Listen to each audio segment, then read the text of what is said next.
Hello everybody and welcome to today's CPG Masterclass webinar series with Adam Young, which is Structuring Practice, Training and Lessons.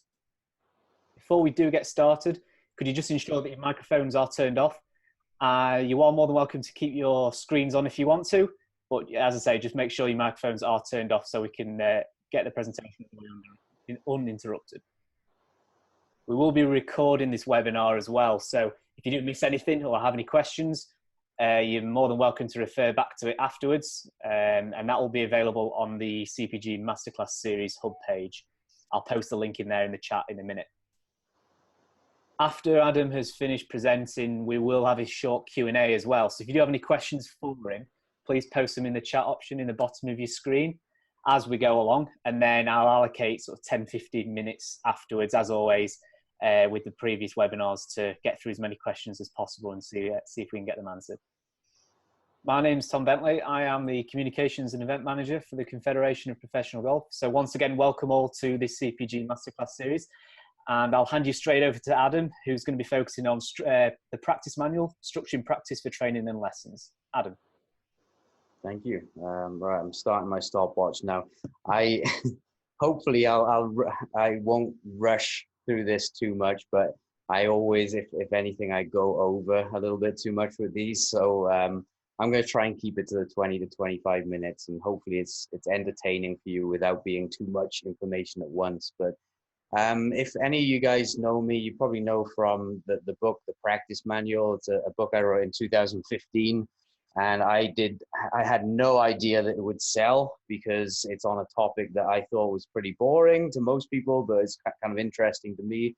But for some reason, it's hit home with a lot of teachers and players. And I'll be going through some of the information in that and how it can relate to how a player practices. But you can equally apply it to how you would structure a lesson or a series of lessons with an individual.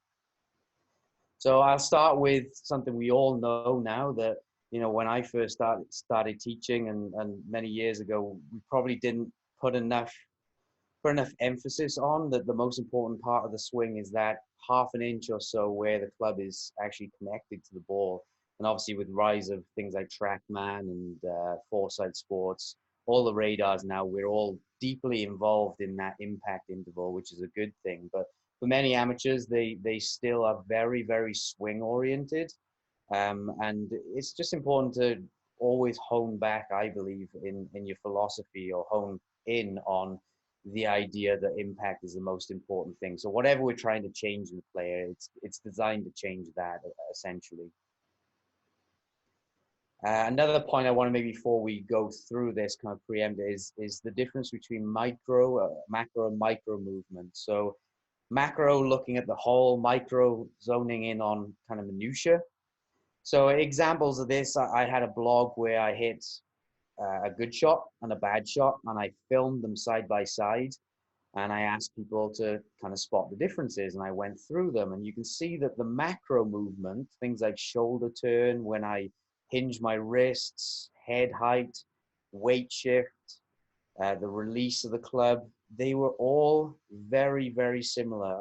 It was really, really difficult to notice the difference between them.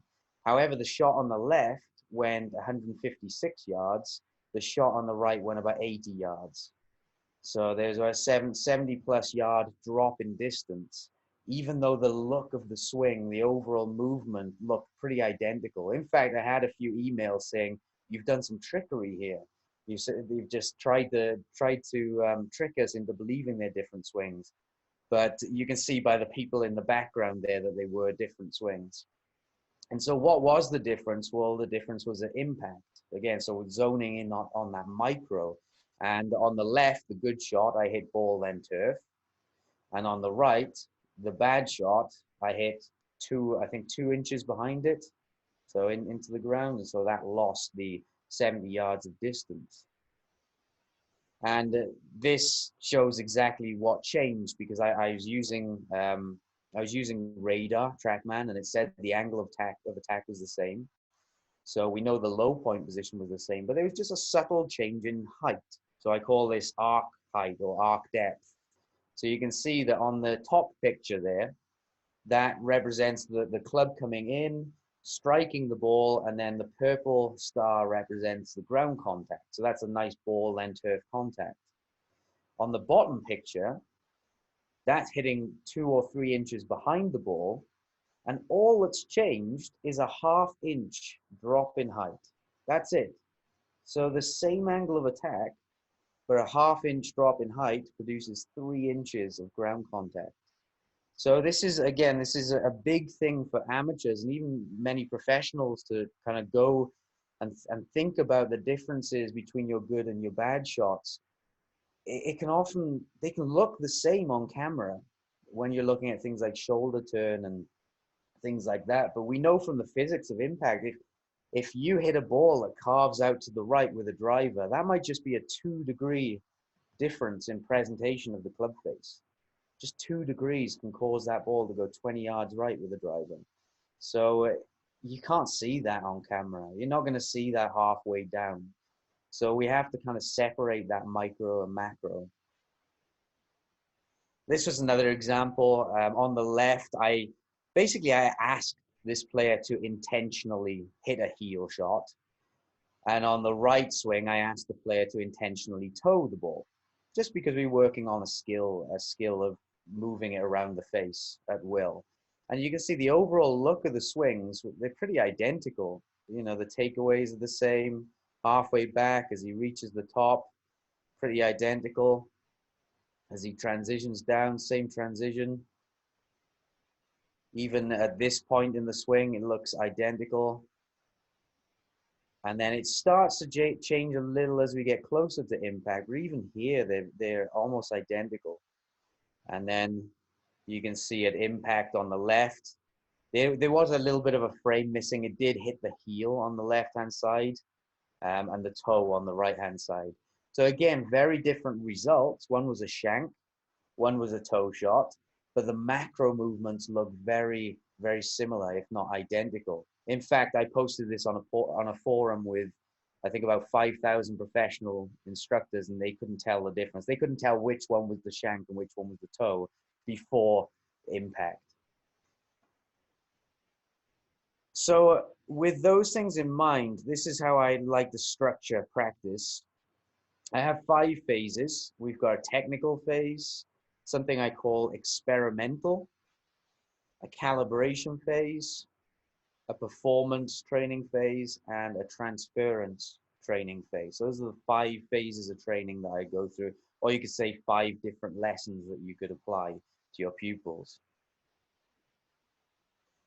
So when we're looking at the macro movements, you're looking at things like shoulder turn, weight shift, kinematic sequence, ground pressures. You know, we're getting involved in forces and torques, things like that now, hand path, planes of motion. I always like to think about what are the musts technically. And this is an interesting one that could take a whole hour conversation in itself. So I won't go too much into this, but I'll give an example of a must. If you look at the chest rotation at impact, it seems like every single professional at impact has their chest open to some degree at impact. I spoke to the creator of Gears 3D, and he said that the most closed person was Ricky Fowler, and he was still 10 degrees open. The pros range between 10 degrees open and about 45 degrees open, which would be like a Jim Furyk. So you couldn't play elite level golf if your chest was closed at impact. So those are the things that I'm thinking of when I'm changing macro movements. I'm trying to say, what are the musts in golf to reach elite level golf? And then trying to work on those things. But with the understanding that that might not make a player hit a better shot. For example, you could get your chest 10 degrees open and a player could still whiff the ball completely. So there are other considerations there as well. But when we are working on the technical phase, the first phase in those 5 things, those are the type of things you'd be working on. The macro look, you know, things like weight shift, shoulder turns, things that might not guarantee a good shot, but things that you still deem important as a professional instructor, and things that you want to help your player reach their goals. And you know, that might be different. Every player has a different model. I'm certainly not a model teacher. you know, a 15 handicap model, it might be okay to have a little less lag and a little earlier, an earlier release. That might be fine because that player might need to hit the ball a little higher and they don't have enough speed. So models might change for players, but during this phase, there is a 100% focus on movement. So it's the goal is movement change in this.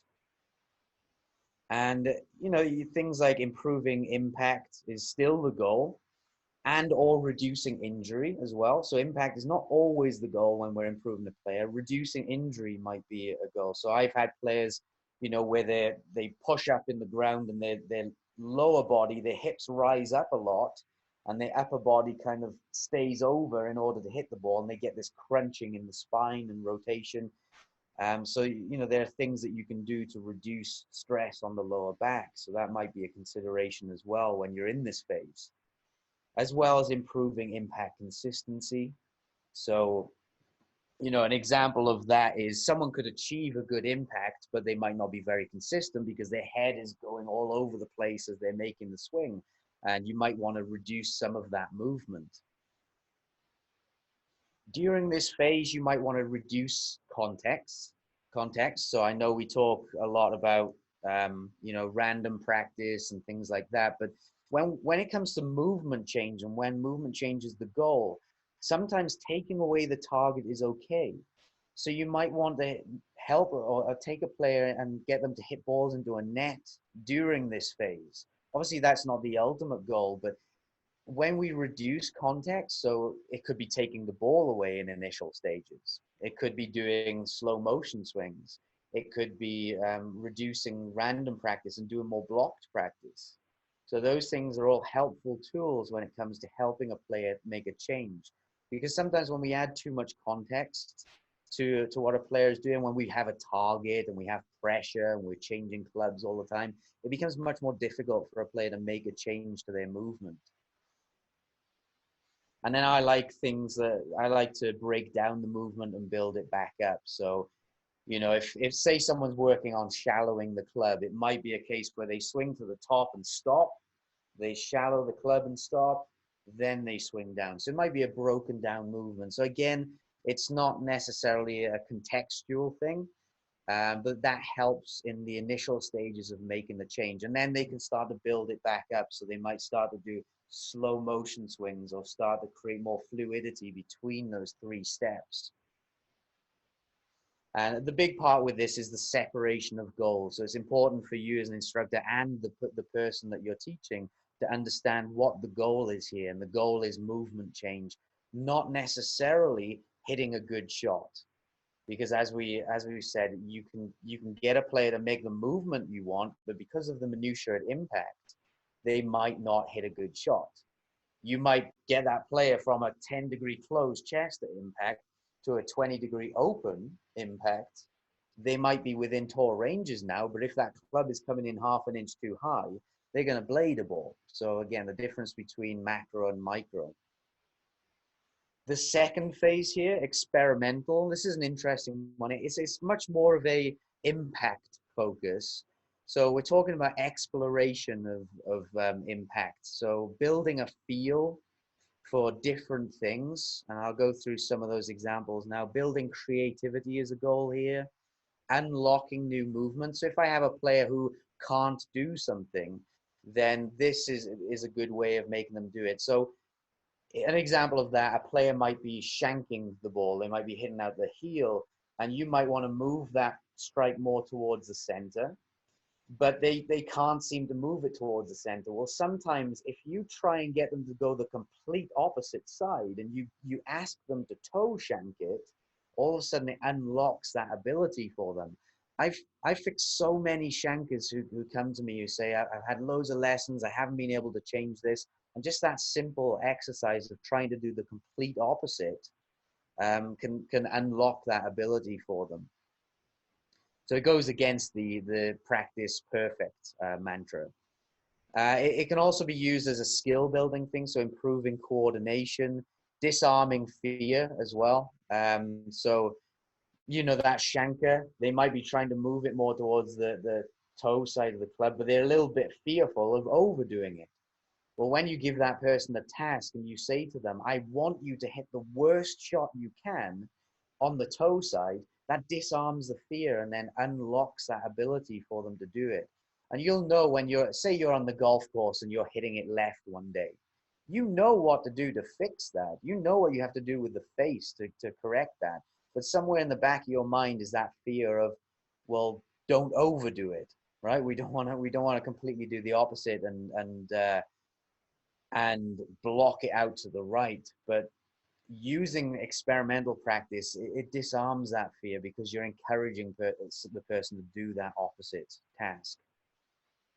It can also help speed up change, and it tends to be much more of an external focus as well, external locus of attention, which I like, which a lot of the science supports. If you follow Gabrielle Wolf's stuff on external versus internal locus of attention. So for this exercise, I like the idea of scaling something. And if you take one thing from this presentation, it's the concept of scaling. So just placing things on a +10 to -10 scale, or +3 to -3 scale.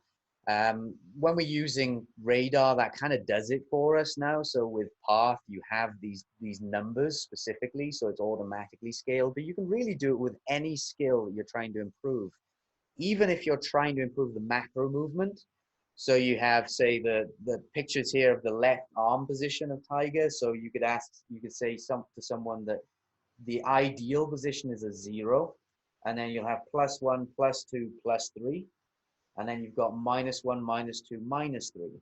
And you can build lessons around that, just giving feedback to people. So rather than saying to a person, that was wrong or that was right, which is just a black and white feedback, you're actually putting numbers to it. You're saying, oh, that was a +2 that time. And then you can that player can start to build an understanding of the difference between feel and real. So for example, that player may be naturally at a -3, and they may have to feel a +3 in order to get it to where you want it. And so it really helps when you put it in a scale like that and add numbers to it.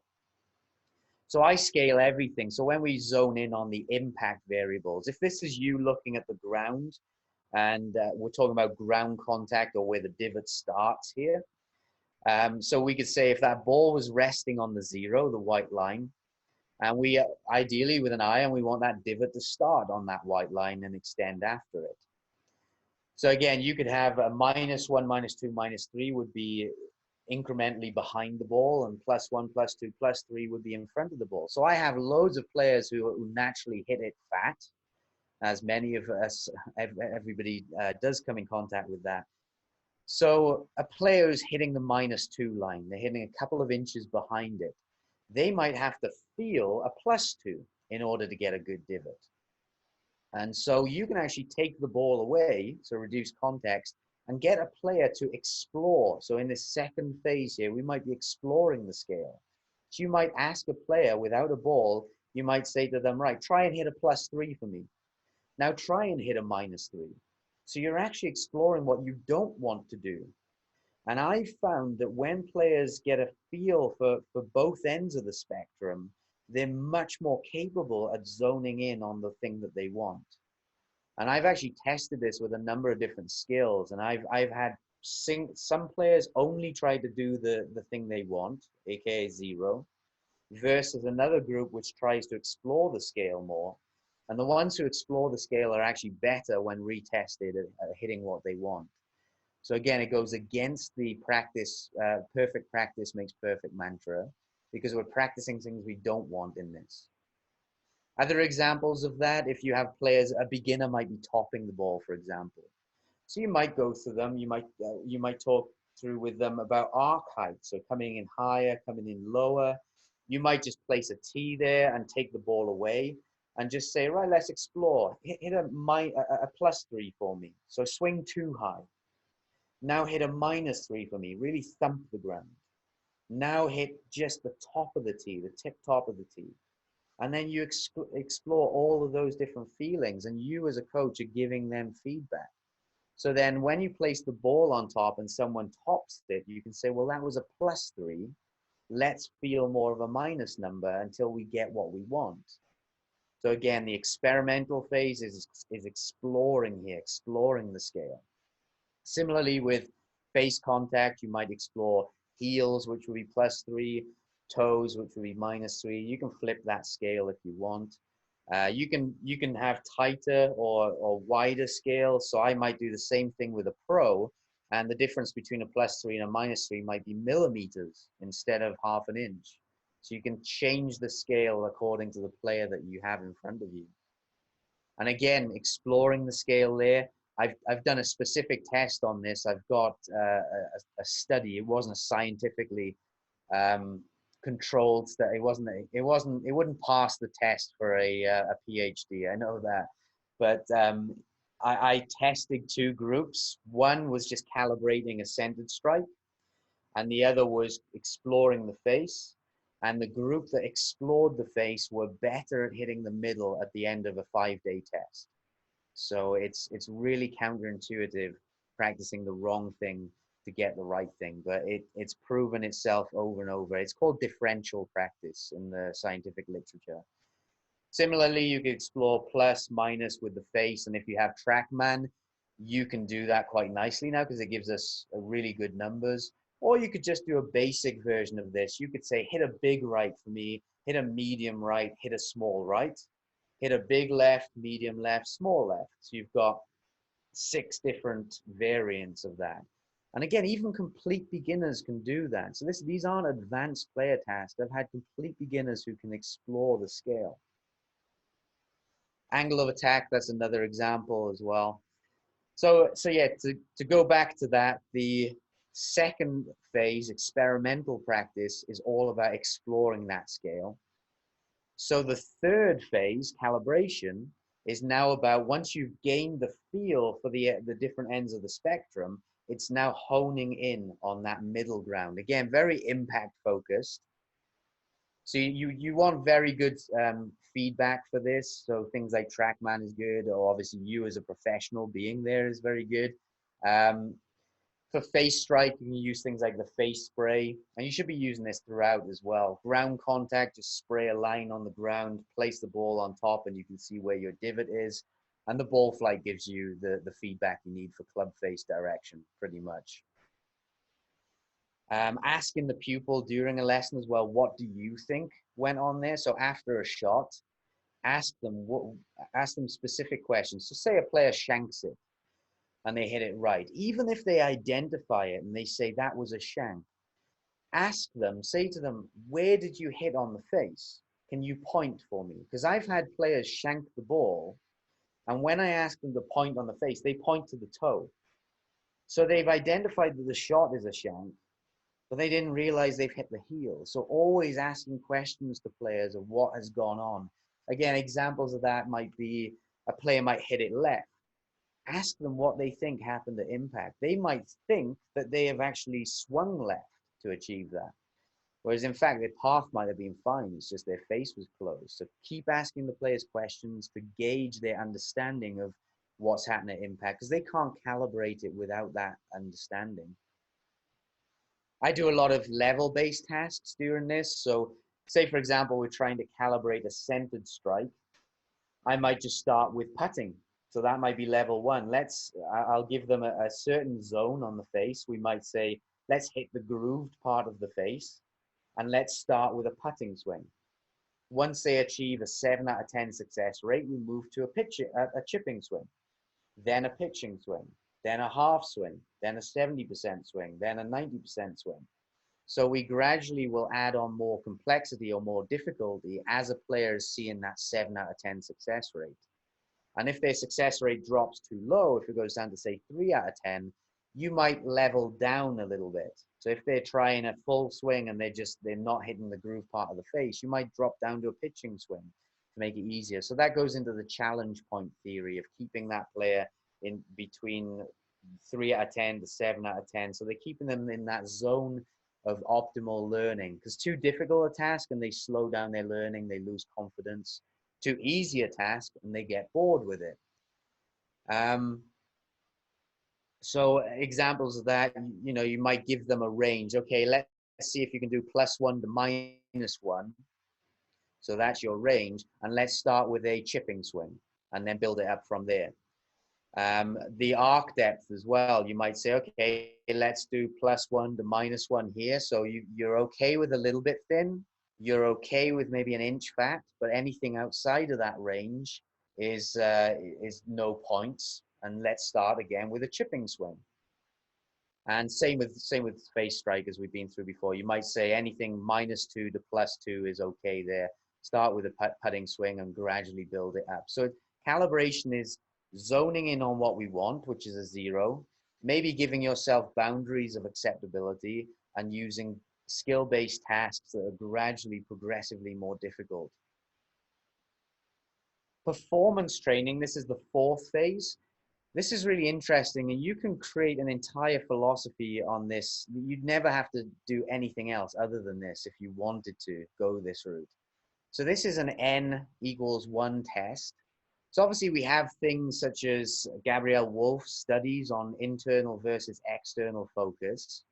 And the overwhelming stuff says that having an external focus is better for us. However, we know when we're dealing with the individual, that might not always be the truth. So say you could ask Rory McIlroy, what do you think of? He wins his tournament. You ask him in a tournament, what were you thinking of during this win? And he might say, well, I was thinking of just keeping the swing short. That's an internal focus of attention. So my thing was always, well, I can't just apply my own beliefs to every player. I want to test it with each individual. So I would conduct during performance training sessions, I would conduct these little scientific experiments with players, and we'd say, all right, let's test something such as a shorter or versus a longer swing. So you have that little example there. That was a specific player that I tested a longer swing versus a shorter swing. And with a shorter swing, they actually hit it a little bit further and they had a tighter dispersion. So I could say with that player, okay, let's go with that when you're playing on the course because it's performing better for you. Now it might be different if you're looking at the long term. So this is a very short term focus, right? Saying, okay, the shorter swing is working better for you now. But we might have said with that player, well, long term, we're looking at creating a longer swing because we know when you have a longer swing, you have 5 mph more club head speed. So there's more potential for distance there. Does that make sense? So the difference between long and short term, long term, we might be going for the longer swing. Short term, we go with the shorter swing because that's performing better now. You might test with a player different shot shapes. So, okay, hit 100 draws for me, hit 100 fades. Let's see which one gives the tightest dispersion and play with that one right now. So you might test different strategies. You might test different locuses of tension as well. So I've had players where we test things such even wild things like neutral focuses of tension. So that might be focusing on counting. For example, I might get a player to walk in and they're counting to a metronome and they hit their shot. So that kind of zones a player out. And that could be interesting for someone who, I've had a player who's really analytical. And when they're thinking of their internal focuses, the spread of shots is everywhere. And then you give them that neutral focus. You give them something such as, well, just focus on your breathing. And all of a sudden, their shot pattern gets consistent. So you can say at the end of that testing session, okay, for you, let's play with that breathing focus because that's giving you a better result right now. It doesn't mean that the long-term plan, we can't touch the mechanics and think of mechanics in other phases. It's just that for now, you're performing better with X locus of attention, if that makes sense.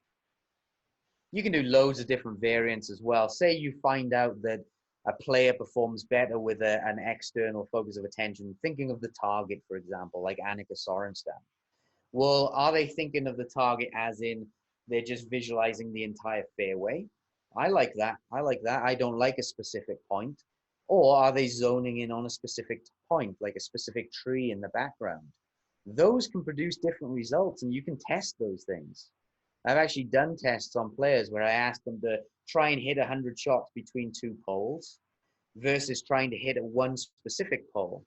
And it's really interesting. Everybody responds differently. For some people, there's no difference. For some people, there are very big differences between focusing on that one pole versus focusing on a more of a general area. And the final phase of training, the fifth phase, is transference. So this is game-like training. So this is maximum context here. You're trying to simulate golf, basically. So that in this phase, you would use much more random practice. So changing clubs, changing targets, even changing shot types maybe. So if a player has an ability to hit draw and fade, you might want to do that. I like players to stick to one shape. But it could be just hitting a drive and then walking over to the chipping green and hitting a chip if it's not too far away, if it makes sense to do that. So randomizing things, more spacing between shots, using your full routine. Talked about spacing, adding pressure as well. So in group training that I used to do, we would get everybody around and players would hit shots in front of each other. And so we would play team games as well, where there are points involved. So I could create scenarios on the range that were more highly pressured than the player would experience on the golf course, which is really strange. Most people don't have that pressure on the range. But if you have different targets, different clubs, different shot types, full routine, and you have lots of players watching you, and there's a points-based system, and you're part of a team, you can create more context than the actual golf course. So having goals and outcomes might be important. Even if you're on your own, I always give players goals. So I might say to a player, okay, during this phase, you have this target on the range. And I want you to see if you can get to 8 out of 10 before moving on to a smaller target. So again, you can use that challenge point theory there. And having consequences as well. So the consequence might be letting down your team. The consequence might be that if you don't hit that target 7 times out of 10, you have to go back to a bigger one. So every time, it's kind of level-based system. Every time you're successfully hitting 7 out of 10, you move to a smaller target. And if you drop to below 3 out of 10, you move to a bigger target. So the goal is to get to as small a target as possible. And having the observer effect, again, that's with people watching. So again, the goal of that is really game-like training. So guys, I'm really sorry. I know I've probably gone over as well, and I've thrown a bunch of information at you. I'm really sorry. Sorry about that. I could talk about this, and I would love to go more in depth. I could talk for hours about this stuff. But the 5 phases, again, technical, that's a pure movement focus. If you're ever going to try and make an amateur look like a professional, if that's your goal, this is the time to do it. And it's important, the separation of goals there. The goal is changing the movement here. It's not hitting good shots necessarily. If it goes with it, great. If it doesn't, it doesn't matter. Experimental is exploring the impact scale. So exploring higher, lower, face more open, more closed, even different paths if you want to. Get a player to swing 10 degrees right, 10 degrees left during this phase. Calibration is then honing in on what you do want. And luckily, the phase before that, the experimental phase, helps you with the calibration phase. Because once a player has explored the scale, they're much better at honing in on that middle ground. Performance phases at the n equals 1 test. So if you're working on something technical with a player, you might ask them to hit 10 shots thinking of that technical focus. You might ask them to hit then 10 shots thinking of the target. You might then ask them to hit 10 shots thinking of breathing. And then from those 3 different tests, you can say, all right, you're performing better with this one. And then transference is where we put all of that stuff into a game-like scenario and see how it holds up. And luckily, the final thing with that is periodization. So this allows us to change our lesson structure, or allows us to change that player's practice based on what part of the season they're in. For example, in off-season, you might want to be doing more technical work, and you might want to be doing more experimental work, exploring the scale. Because experimental work can kind of open up Pandora's box a little bit. So while it's great long-term, you don't want to be doing that before a tournament necessarily. Whereas the latter phases, the performance and transference phases, those are great pre-tournament, right? If you've got a player playing in a week's time, I'm going to be spending a lot more time working on what's working well now, which is performance. So let's figure that out before we get to the tournament, and then actually putting that into a game-like scenario. So the transference phase. So you periodize that, you change their practice throughout the season depending on the goals. I'm done. I'm sorry for going over. Excellent. I'm done. No problem. Thank you very much, Adam. I hope you all found that really interesting. I found that fascinating. Some of the stuff you were talking about with specifics was great. If you do have any questions for him, please just post them in the chat now and I'll go through as many as possible. I'll start things off, Adam, zoning on the experimental area. Just wondering, might be a misinterpretation from my part, but it sort of resonates for me in or shares similarities with biofeedback. Is there any sort of research behind that? You know, where you're going with the arm playing in relation to shoulder 10, 9, 8, 7, for example. Is that some form of coach delivered biofeedback? If you haven't got it? Yeah, I suppose so. I mean, I was doing the path stuff way before I heard of TrackMan. I didn't know about TrackMan. When I saw it come out, I thought, oh, wow, that's perfect. That does my job for me. That automatically scales it. So I used to spray paint lines on the ground to represent a +3, +2, +1 path. And I suppose to your point, things like K-Vest now does that for us. So it gives you very specific numbers. I like to scale. I like to create a scale based on the player in front of me. And I think with more elite players, or as a player gets more refined in their field, you can create a smaller scale. So, you know, for a complete beginner, the first time you work on it, -3 might be there, +3 might be there. So a huge range between them. But as you progress through the lessons, you might say, all right, -1, -2, -3 now is incrementally smaller. So you're refining the feel with the player as they get better at it. That's how I like to do it. But I mean, yeah, the K-Vest and things like that gives you automatic feedback. It's always at the same scale then because it's in degrees. Yeah, I just found it quite interesting because some coaches might not have access to a K-Vest or Mark Ball and Ultimate. That might be a really effective way of providing that form of it. Even when I don't have access to a TrackMan, sometimes you can still work on path with the player. Again, you can still, for a beginner, a +3 might be 30 degrees to the right, a -3 might be 30 degrees to the left. Maybe not that wild, but you can hone it in from there. When you get to the smaller scales, you might need a TrackMan to see 1 or 2 degrees difference, but a coach should be able to gauge 3 degrees difference by eye, really. Yeah. No, thank you. Some questions coming in. One from Wojciech. Anything that has changed your mind recently in this area? No. No. Are you referring to anything in particular, Wojciech? I mean, I'll let Wojciech respond, and then we'll go to another question, and then go back to him. Then, who's inspired you in your instruction approach? Question Steve from Orr. Ricardo. Stephen Orr, the guy you had on recently. I watched. I suppose I've taken mixes from everywhere. I mean, Gabrielle Wolf's research on internal versus external. I don't agree with everything 100%. As I said, you might find a tour player have an internal focus of attention. So who are you to tell them they're wrong? If they just won that week with an internal focus of attention, it doesn't go with the science, but it goes with their N1 test. So yeah, I have been influenced a lot by that, influenced by even things like nature documentaries. You know, I watched one where David Attenborough voicing over, and they got these monkeys throwing stones at coconuts.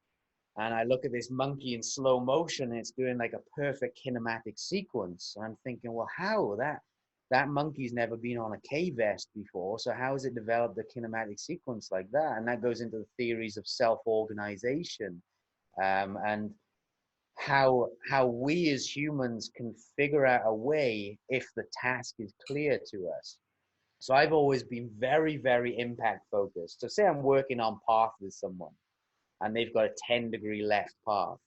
Well, when I'm working and giving feedback that's purely based around what the club is doing through impact. So I might do something such as place a ball on the ground with a nail through it. And this is a drill I got from Steve Orr. So I got a ball with a nail through it, and I might angle that nail to the right and ask that player, how would you hammer this? And automatically they start to change their movement. So without even thinking about it, and then their sequence starts to change. And yeah, not everything might look perfect. Maybe they align their body a little right to do it, but that's okay. Does that 80-year-old guy need to line up square to produce a square path? Or can he line up a little 10 degrees right and come over the top of it a little bit? You can always change his method a little later. So I know I've gone off on loads of different tangents there, but I like tasks and things like nails through the ball. I use that a lot. Things like just hitting different parts of the face is a task. It's an external focus of attention. So again, that's where you're pulling from Gabrielle Wolf. You're allowing the player to self-organize movement, which pulls from things like the nature documentaries. The idea of scaling, I got from Tony Robbins. He talked about scaling emotions and scaling motivation, scaling thought processes. And I thought, oh, I can apply this to the golf swing as well. Okay, great. Wojciech's come back to us saying nothing really specific, but more say to your philosophy after you publish the book. Okay. No, I go back and forth a little bit on random and blocked practice. Not too much. I know there's things in the industry go in cycles, right? Everybody's block practice for a while, then all of a sudden now everybody's random practice, and now you start to see a little bit of a backlash to random practice. And I just think, just get an intuitive sense with the person in front of you as to which one you would use. Blocked practice, where you're doing the same thing over and over again, so say 107 irons in a row, it's a good confidence builder. It might be necessary in early stages. It's not contextual at all, and it might not transfer to the golf course. But if you're building a new movement and you have to do lots of reps, then block practice might be the best thing for that.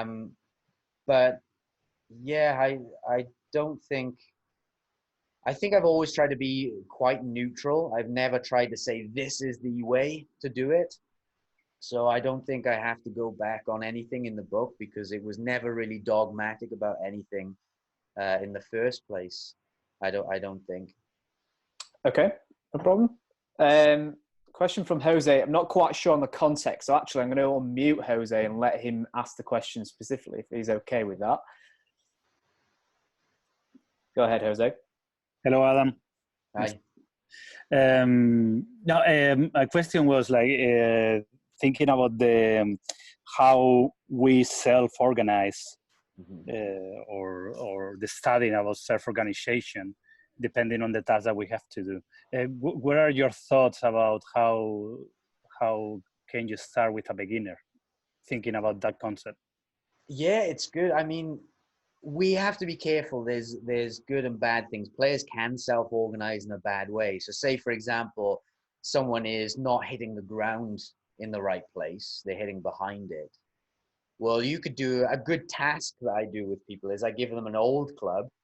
We go on a slab of concrete and I put a little dot on the ground in marker pen. And I say, hit this dot. And it's amazing. Even with beginners, the first swing they make a chip into the concrete about 6 inches behind it. But you just leave them alone and come back 5 minutes later and they will have figured out a way to hit that spot. They will have figured out a way. They won't be hitting 6 inches behind it for long, even if it's only a 50% improvement. So you could say they are self-organizing a way of improving that task. However, they may have done it not by shifting their weight more.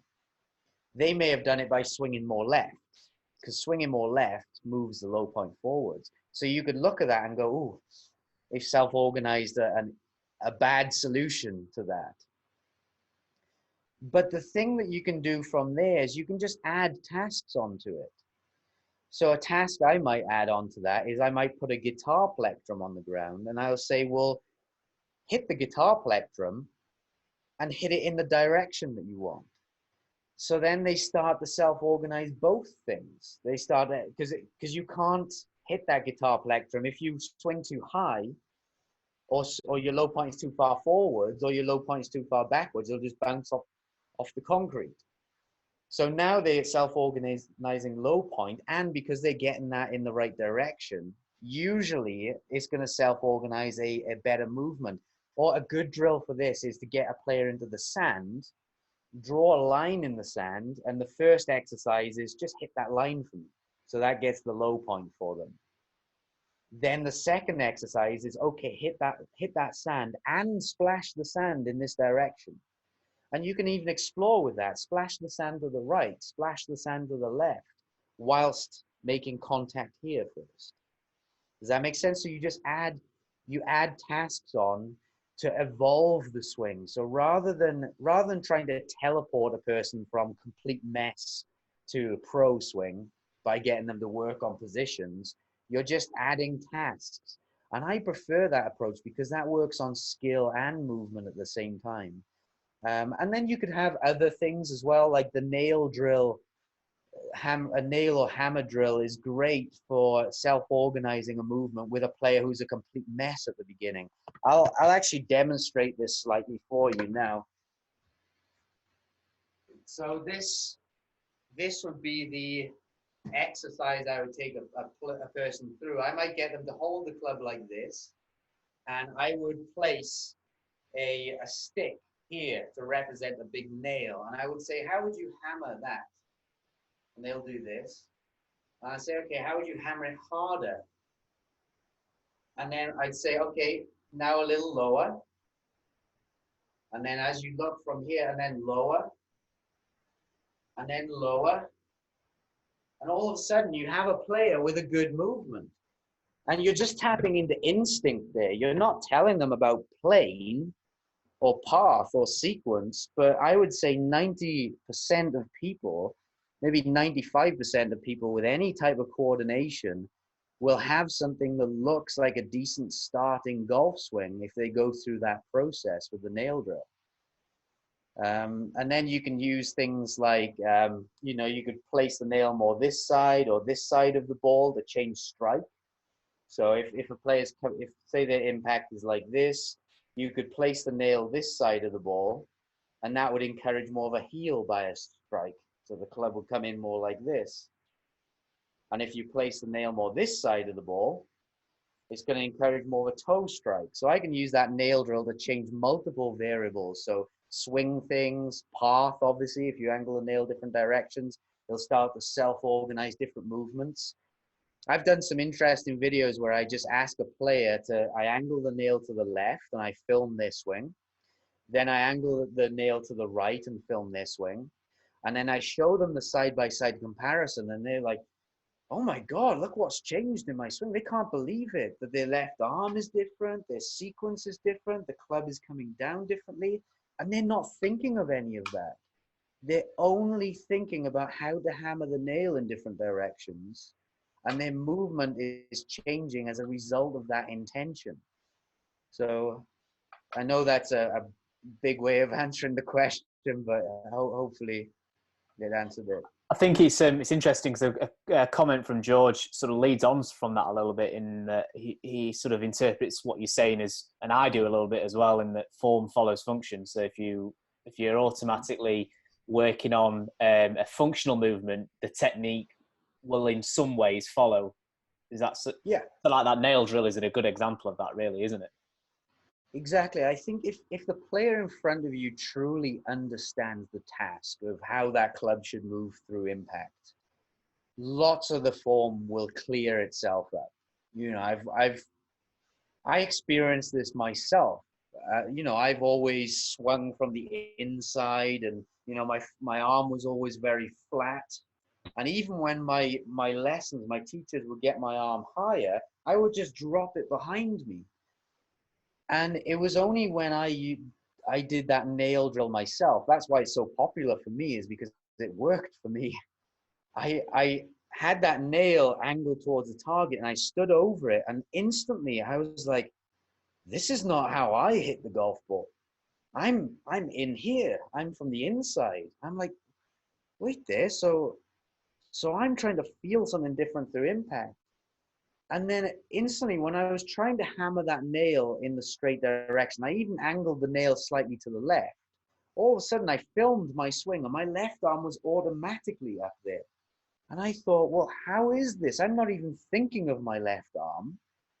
And yet, I've tried for years to change my left arm, and it hasn't changed. And now, all of a sudden, instantly, my left arm changed because I was trying to do something different through impact. And then when I put it on TrackMan, instead of my path being 5 degrees inside, now it was 0. And now just by angling that nail, I could change it instantly at will. And so that was my first idea of how an intention can self-organize different movements. And it's obvious to me now. It's like, well, yeah, of course. But back then it really wasn't. I thought I had to be thinking of movement in order to change movement. And that's just simply not true. Yep. Yep, agreed. We've got time for one more quick question from Paul. Do you have any advice about on-course practice? Yeah, well, on-course practice, I like to try and get people to, we work out what their best focus is doing the performance training. So, you know, we pick a goal for that player, and it can be dynamic, but generally, if you've got someone who's been suffering with face strike, then generally you want to get them on the course. If they're a shanker, for example, you want to get them on the course focusing on face strike. And this is where that big disconnect comes between players going from the range to the course, because they might be on the range and they might be in a lesson with you and you're focusing on face strike, and they're just puring it. They're hitting it right out of the center every time because they're focusing on it. Then they go on the course, and what does the player do? They focus on the target. They get up to the ball and they're like, okay, there's the target, because it becomes more important now. On the range, it wasn't important. Now, typically, the brain will bring about the movement that is attached to that focus, just like Pavlov's dogs. So what movement is attached to their target focus? It's a shank. So that's why that player will go and shank it again on the course. So your goal as an instructor is to be able to direct their attention on the golf course to what you need them to do. And it could be anything. It might be a swing thing. It might be an impact focus thing. It could be a target thing if that works best for them. So I like to use, I probably stole this off someone else, what I call a process scorecard. I heard it from somewhere else. I don't know where the concept came from, but it's basically where you write down a score for how good your focus was on that, for that intention. So say you have the player who's focusing on face strike for the day, then after each shot, they have to rate on a scale of 0 to 5 how well they focused on that. So they hit their shot, they come back to you and you say, right, on a scale of 0 to 5, how well were you focused on face strike? And they go, oh, I completely forgot it.